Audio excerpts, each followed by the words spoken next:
घरी गेलं की बायकोचा रोजच तराशी.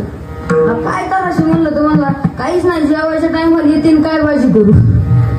जेवढाच तराशी म्हणला, म्हणून मला काय करायची या संसारातून आज काय करायची, काहीतरी मला मार्ग सांगा. म्हणलं मी तुला मार्ग सांगेन, मी एवढा मोठा नाही, पण एखाद्या तू संतांकडे जा, गुरुकडे जा आणि त्यांच्याकडून तू 100% भक्तीचा मार्ग घेऊ शकतो. तर म्हणला बरं मला तुम्ही सांगा. तुम्हाला बघ कसं आपलेत म्हणून विचारलं, पण आता गुरुकडे जायचं काय म्हणायचं, भक्ती मार्ग सांगा.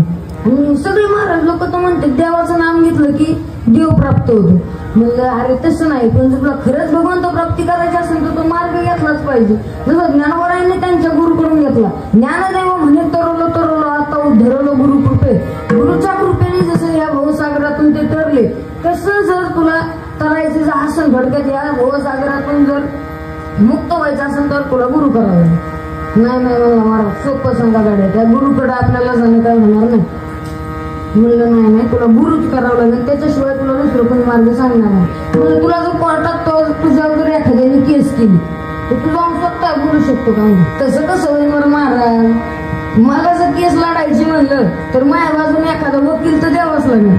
म्हणलं तसंच आहे. म्हणतो नाही कोर्टाचा विषय वेगळा आहे, हे वेगळे, हे भगवंत प्राप्तीचं आहे, ते कोर्टातलं म्हणजे केशी बांधडीचं आहे. मला तुम्ही अजून सोपं सांगा. म्हणलं बरं आता तुम्ही सांगा, तुमचं एखादं लेकरू आणि त्या लेकराला जर खिशातून तुमच्या पैसे पाहिजे म्हणलं तर तुमच्या खिशातून घेऊ शकतो का? तुम्ही घेऊ शकता का?